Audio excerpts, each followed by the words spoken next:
Misunderstandings that cause us pain. Misunderstandings that cause us pain. Clarified by truth to bring love again. Clarified by truth to bring love again. Alhamdulillahi Rabbil Alameen wa salatu wa salamu ala khatamin nabiyyin amma ba'du fa'udhu billahi minash shaitanir rajim. Bismillahir Rahmanir Rahim. As-salatu wa salamu alayka ya Rasulallah. Salatu wa salamu alayka ya Rasulullah. Wa ala alika wa ashabika ya Habiballah. Wa ala alika wa ashabika ya Habiballah. As-salatu wa salamu alayka ya Nabiyallah. Salatu wa salamu alayka ya Nabiyallah. Wa ala alika wa ashabika ya Nurallah. Wa ala alika wa ashabika ya Nurallah. The final Prophet of Allah sallallahu alayhi wa alihi wa sallam has stated, O people, undoubtedly from the terror and accountability of the Day of Judgment, the person who had attained a quick salvation will be the one who would have recited salat upon me in abundance. Sallu ala al-Habib sallallahu ta'ala ala Muhammad sallallahu alayhi wa alihi wa sahbihi wa baraka sallam. My dear viewers of Madani Channel, welcome back to our series called Misunderstandings, in which we are learning about these misunderstandings and finding solutions for them. We talked about differences between family members, what to do if parents have an argument, and whatever we've covered up to now has been related to this topic. But today, inshallah, we will move on from this topic as well, inshallah. And we are honored to have our guest with us, Abdul Hanami. Assalamu alaikum wa rahmatullahi wa barakatuh. Wa alaikum assalam wa rahmatullahi wa barakatuh. Abdul Hanami, we were discussing about all of this stuff, and we're giving advice to the viewers of Madani Channel, and advice. This is another topic. Sometimes we fail to take in advice. Someone might be advising us, and we might be thinking, this guy is criticizing me. And likewise, we sometimes want to advise someone, but they are thinking that this person is criticizing me, and then they go on the defensive and they try to justify their actions. Advice. How do you give advice? How do you take advice? What is the importance of advice, firstly? Bismillahir Rahmanir Rahim. Advice is very important in life. We should always be giving good advice, and we should always be taking good advice as well. But sadly, giving advice, we'll touch upon that later. But I think first of all, having the mentality of taking advice. How many people you see that take advice before they do anything? You get someone who's studying, and when he's studying, he doesn't ask anyone else that what do you advise me to study. He'll just do what is in his mind, or what he sees his friendship circle is involved in. If they are studying engineering, he'll go into engineering, right? If they are studying IT, they'll go into IT. Whatever the subjects, sometimes it's just that circle of theirs, it makes the person involved. He doesn't actually go and sit with those elders who have experienced in their lives, maybe his parents, his uncles, aunts, or any one of those family members of his who have got experience, even his older brother who's completed university, who's done his degree, yet he doesn't approach him and say, what do you advise me to do? So we need to first of all build this within ourselves, this habit of seeking advice, right? And a lot of people don't seek advice before doing anything, and then they find out, we messed up, or they find out that we've gone through this aspect of studies, but we've spent this much years of it, where we could have done something in a shorter way and achieved the same thing. And in the same way, business, someone goes into business, he doesn't take advice from next person, or even his family members or friends, or it's like this thing which is stuck in his mind. I want to do business. I want to do business in this field, and he just carries on and he just goes ahead. And maybe it's not the right time for that business.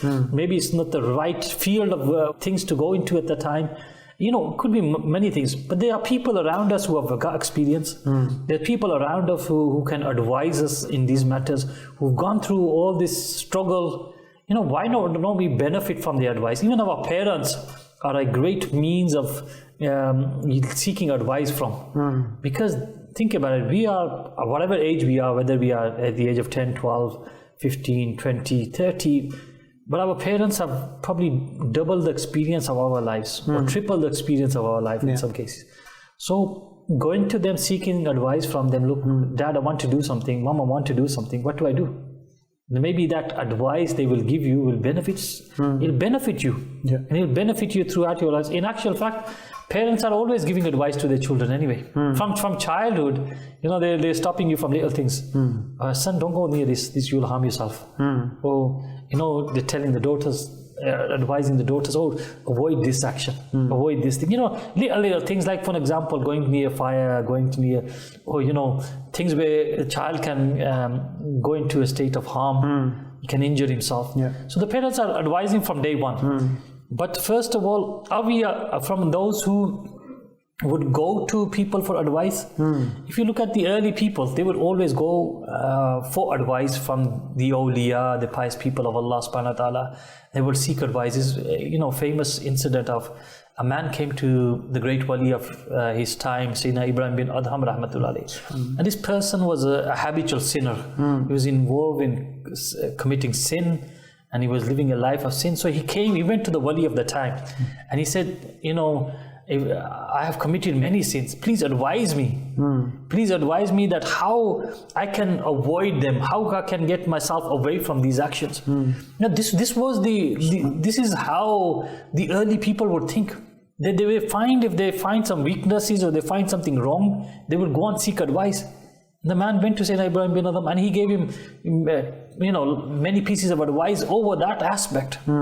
Right? Because it's not our topic, I'm not going to go into detail the advice he gave. Right? But just coming back to that point, that going and seeking advice, the children should sit amongst their parents and ask advice from them. And it's maybe a lot of misunderstandings are created because of not sitting with each other, seeking advice from each other, seeking guidance from each other. And you fall into the category as your parents are thinking, oh, my son's going to be doing this, and you find out that he's involved in something else. Because he's never sat with his parents, he's never taken advice from them, and he's thinking what's best for him, but he hasn't sought the advice someone who's spent the double, the triple his lifetime, and they've experienced the society, they've experienced the environment, they've experienced what happens in what's happening around. They are aware of a bigger vision than you, and it's just a matter of sitting with them. And even if, I think this statement that you've made over here, that they've got a bigger vision than you, I think many of us find it difficult to accept that. And it's just the ego that sometimes prevents us from taking that advice. Or you said going to that, let alone that, our egos are so big now that we don't even, when someone's coming to us and telling us, advising us, we still don't want to accept it, let alone go to them and humble ourselves and say, I don't know, you advise me. So even we can't even do that. So is this ego a big obstacle, a big hurdle to get past this? And if someone does manage to get past this, what is the benefit of that? Yes, ego plays a big role. No one wants to take advice from someone else. He wants to show that he's using his own mind. He knows everything. Yeah. And this sort of arrogance sometimes leads a person astray. This sort of behavior or thinking of himself, I know it all. Right? We know what happens to all those people who think I know it all. Right?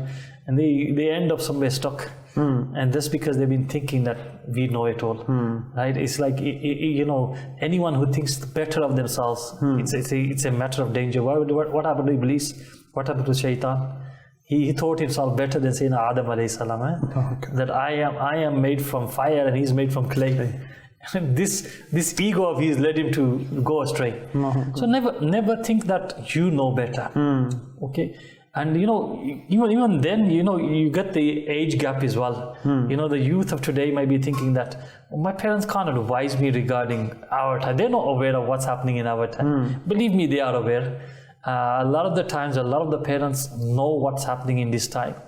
right? They know what they've seen the life, right? They've seen it from those places which we haven't yet experienced yet.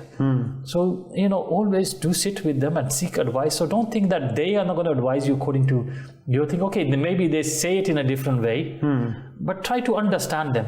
Even if you are not going to take advice from your parents, what I would advise here is go and ask them for advice. This will make them feel special.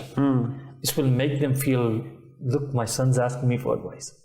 Right? This will make them feel happy. It'll bring happiness within their hearts.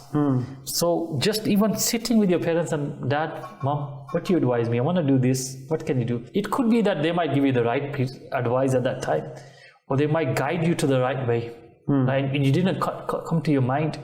Even just asking them that, what should I do? It will make them feel happy. You know what? Normally in this case, what our parents reply is, better do what you want. Son, daughter, do what you want, how you want to do it, what you think is better. This is what normally a reply comes from parents. And the amount of happiness you would have brought to them by just asking them, Dad, if you can advise me on this, this will create a huge connectivity between you and your parents. SubhanAllah. And what if, you said this is the common reply, but what if you get a certain reply that, for example, someone asks his parents or her parents for advice, and the parents have given a certain advice, and now the child does not follow up with that advice, and the child takes their own decision and their own route. What should be the reaction of the parents? And also, when the parents are giving advice, should they expect the child to follow that advice?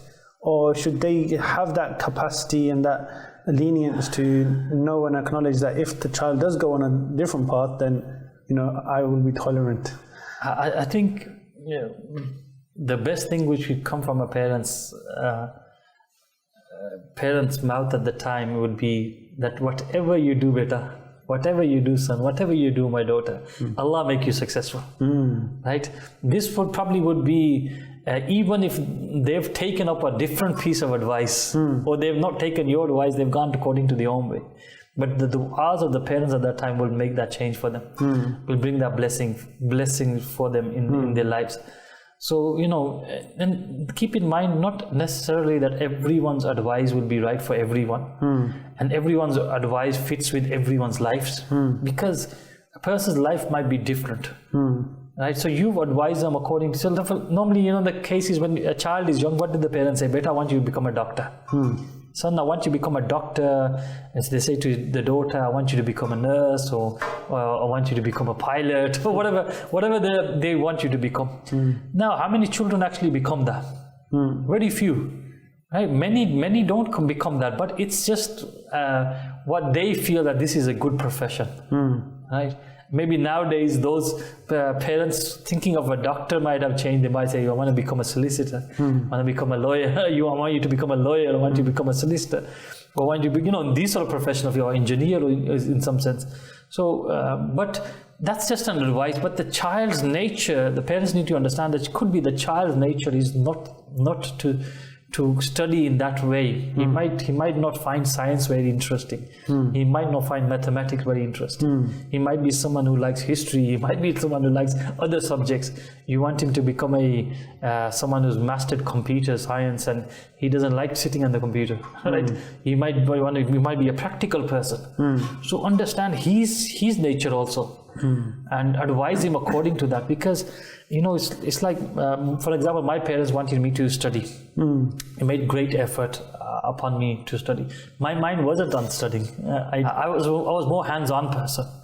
I would more practical, to do things practically, physically doing things, and that's what I got involved with. Right? But Alhamdulillah, but I've never said no to my parents when they were making an effort. I still accepted the fact that even today I appreciate that they made that effort upon me. Maybe I didn't take it in the way they wanted me to, but still, Alhamdulillah. But with time, the feeling changes when they see the children moving towards success, that even not taking your advice, at that time parents need to give them extra du'as, right? And not, instead of saying you didn't, or even if they go into failure, this is when the challenging point comes. When they go into failure, the parents turn around to the children I say, didn't I advise you this? Did I not tell you this? Did I not tell you this? Yeah. You didn't follow my advice. Now look where you are. Right. So this sort of thing would probably dishearten them even more. Right? Rather than say, that's a time where they should be encouraging their children even more. Son, daughter, don't worry. This has happened. No problem. You will always get challenges. Try it again. Try something different. Because that was, you can say that was written for them. They were going to go down that route, and they were going to end up in this situation. So you know what? Something came to my mind at this point was that talking about the advice of the parents. There was an incident when a young lad, he wanted to get married to someone, and so his parents weren't agreeing. So he went out on the side and got married. And they remained together for about 5-6 months, and everything broke. Now he came back to the parents, and then the parents they accepted him, and then wherever they advised him to get married, he got married from there. Alhamdulillah. And then that life of his, alhamdulillah, now the same youngster, he has many children, alhamdulillah. But sometimes the person doesn't realize at that point that my parents have advised me regarding this, or they're saying no to something. He's not understanding, but later on in life he managed to understand, or he gets to the situation where he sees that he made a wrong decision. But from a child's perspective, from the perspective of a youth, fine, yes, a person at that age does not have the same experience as the parents, but when he's been given advice, or she's been given advice, of course they're going to make the decision according to their intellect. They're finally going to decide according to what they think is right. They're not going to go and think, if this is wrong, I should do it. They're going to think, if this is right, then I should do the right thing. And if they're thinking that the advice of the parents is not correct, then they're obviously going to make the decision according to what they think is right. Sometimes bringing your parents aboard with it. A lot of this misunderstandings happen with miscommunication. Right? If you never sat with your children and as parents, then you won't able to give them right advice. In the same way, if the children have never sat with their parents and spoke on this subject, or spoke on what they want to do in the future, what they want, what their plans are, they're not going to have an understanding. Should parents be willing to first listen to the child, what the child feels, what the child wants, and then give their advice? Sometimes it is seen that some parents, they will hasten to give advice. They will not let the child finish, and then they will tell them, this is the best thing you can do. What is that sort of mindset okay as well, or no? This is down to how the child's been brought up as well. Because if in time before, at times when the parents they listened to him fully and then gave him advice, and then at times they would give him advice first and then get him to do the job or carry out that task. That would, if they had the balance of both in their lives, then there will be an understanding. But if there's never been a balance, right? Never the parents have listened to the child, they always gave him advice, or they never gave him the opportunity of doing something up from his own self, then it will be very hard for the child to accept as well. So you need to keep that balance, right? Where sometimes you give them advice, sometimes you listen to what they want to do, right? It's different matters, different situations. You'll make a decision over, but it's I think it's the matter of sharing each other's understandings. Like if this child said to his parents, "Look, Dad, I want to do this. I know you want me to go and study and do this, or want to become like this. But my mind is on this thing. My mind is I want to achieve this, and I've got the passion of doing it." I don't think the children actually say this. It's like no. It's like straight no. I think is yes, they feel it, as you said, but they're not able to communicate that or express that to their parents. It's both ways here. Sometimes the parents have never listened to them, so the child is not able to express. Yeah. So it's important for the parents to actually listen. If they haven't been listening, then to start to listen. To actually listen to that child speak. Let him speak. Let him come out with it. You know, I think in our homes, within our families, there's such a you can say we live in such a way that no one lets the other person complete his sentence before the person is finished. Right? It's come out. You know, like things which happen in the home. For example, something broke. Right? Now the child is justifying itself that how it broke, right? The parents are not ready to listen. Right? Oh no, you always break it. Always do this. This is always happens from you. First hear him out or hear her out. Then what he's got to say, how it happened. Right? It could be that it wasn't his fault or it wasn't her fault. Right? It was something which just happened all of a sudden. Right? So, parents need to hear the child out as well. And the children need to, hear the parents out as well. At times, as soon as the parents start to give advice, the child jumps into this conclusion, oh, here again, they started again. Right? So the child should listen. The wise way is, I remember there was a brother, he mentioned once that he asked his father for something. And now the father, he wanted to say no to the child, right? But the father didn't directly say no. He said, he heard him out. Once hearing him out, he said that, okay, let me think about it. I will let you know. So the father spent a couple of days just leaving it hanging. And after a few days, he explained to the child why this wasn't right, why he couldn't help, or why he couldn't do that. And the child understood. The youngster was mentioning that if that same point my father said no to me, I probably would have gone into an argument, or we could have gone into this situation that thinking that my father's always saying no. Because at that stage is in an emotional state. Yeah, so giving that gap, hearing that thing out, listening to it, focusing upon it, and then giving an answer will probably be the wise way of doing it. So, when you even giving advice or you listen to the person in full, once you've heard his full story, right, and then try to advise according to that. Sometimes we don't even hear the full story, right? Halfway through you cut him, no, this is not going to be good for you. The parents are straight away, the child is saying, Dad, I want to become this, but he's not telling you how he's going to get there. You haven't heard him, how he wants to go and achieve that point, right? Listen to him first, how he wants to achieve that, right? What's his mindset behind it? What's his plan behind it? Rather than just thinking, no, he wants to become like that. You say, no, this is not right for you. Right? So you need to hear these things out. This will create a strong bond between the children and the parents, inshallah. When hearing each other out, listening to each other, this communication gap is there. And advice, I think we've gone into a bit of detail in this matter. This is just taking advice from the parents. It's like you have many other family members, grandparents are there.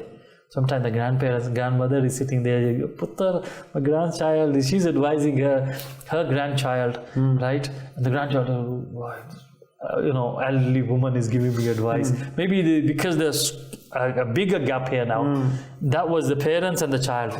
There's a gap there also, but now the gap's gone even increased. Now taking advice from someone who's that elderly. Some of these, our grandparents, you don't realize the sort of advice they're giving. But their advice are so strong, right? It might take you years before you figure out what they've actually said, or before you experience what they're saying was at that time. So taking advice from parents, grandparents, sometimes within siblings, sometimes brothers and sisters, they give advice to each other, right? And their advice is a bit different because it's more. There's a secret level of advice here. Sometimes it's just securing them, right? Oh, don't do this, Dad will catch you.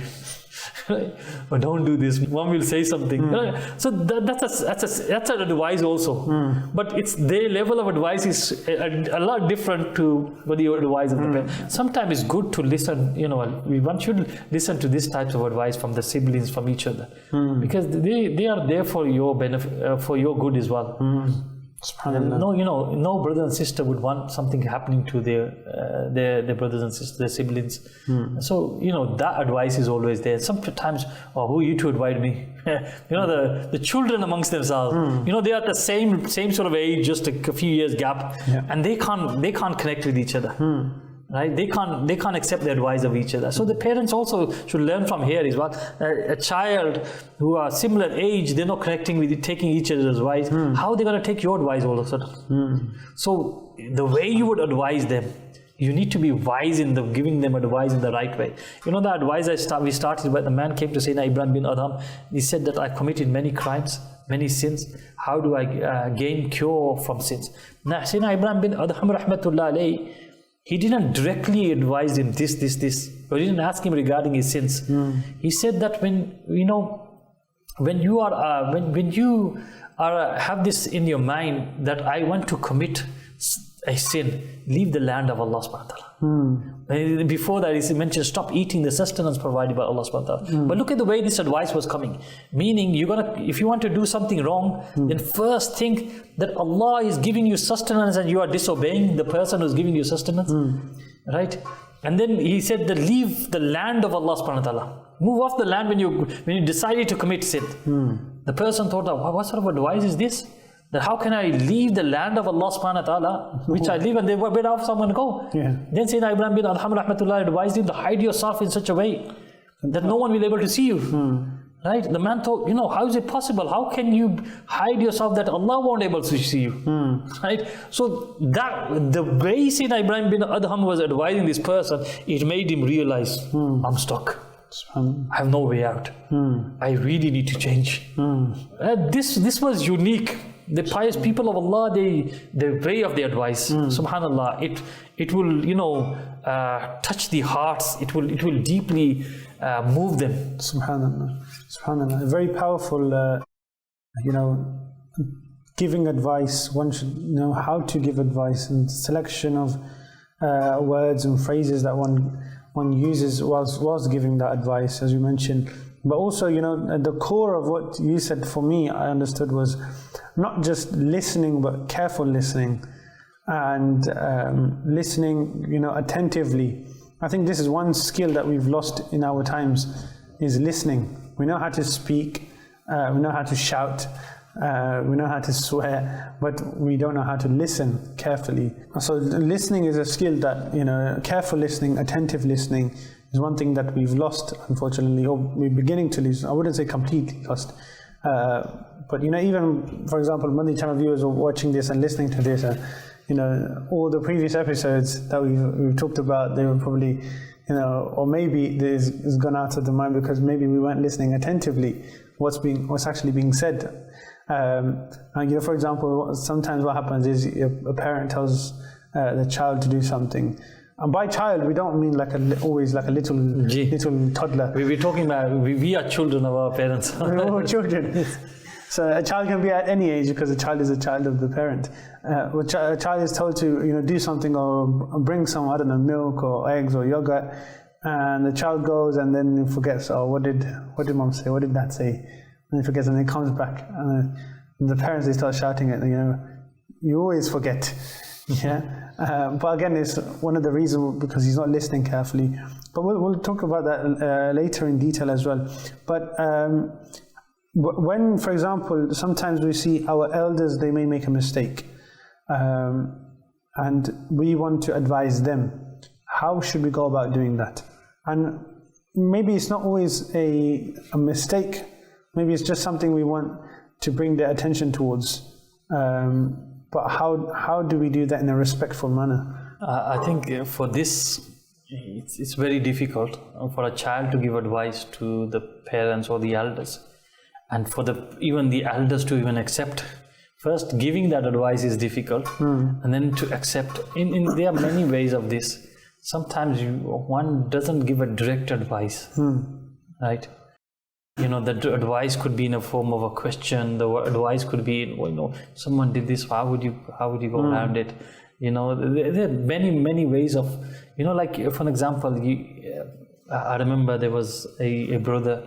He's seen the imam of the masjid make a mistake, and the imam of the masjid make the mistake. Instead of saying, you did this wrong, he went and questioned him. He says, if someone didn't do this, what would be the stage of his namaz? Right. So he was actually making the Imam think of it, that this, or it could he was just wanting to see. Also, this was getting the message across to him. So sometimes, if you want to give the elders advice, you have to find the right way of giving them advice. You can't directly go and approach them at times, and maybe they will not accept. I would say the best way of giving elders advice is make them sit in front of Madani Channel.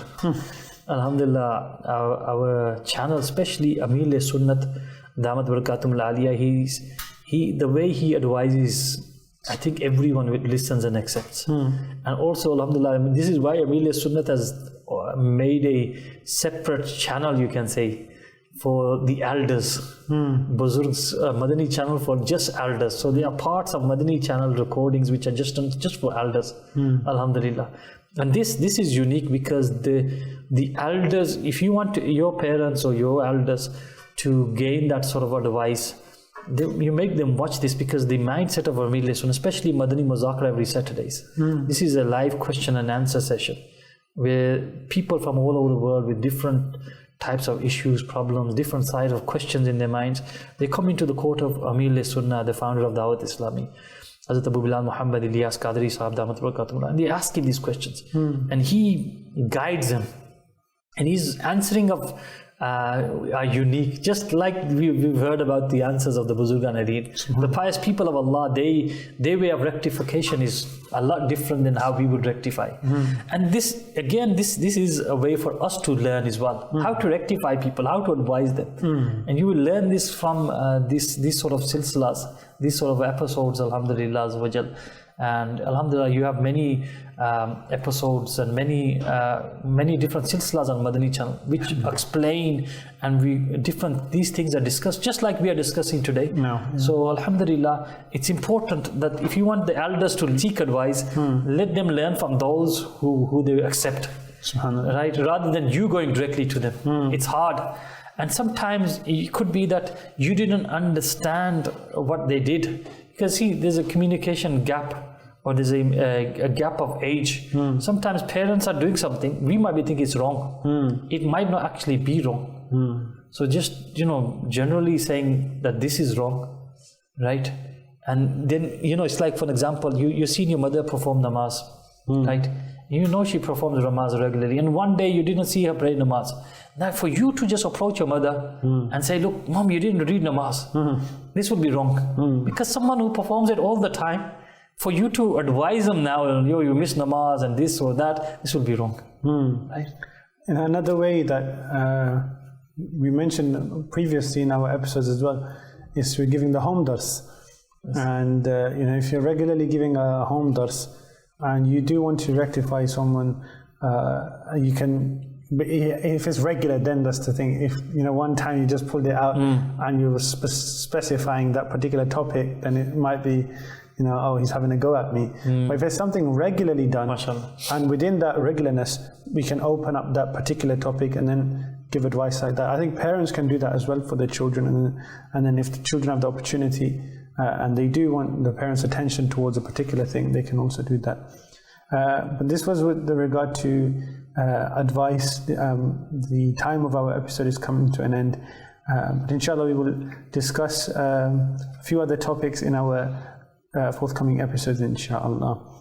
Keep watching Madani Channel. Sallu ala al-Habib sallallahu ta'ala ala Muhammad sallallahu alayhi wa sallam. Misunderstandings that cause us pain, misunderstandings that cause us pain, clarified by truth to bring love again, clarified by truth to bring love again.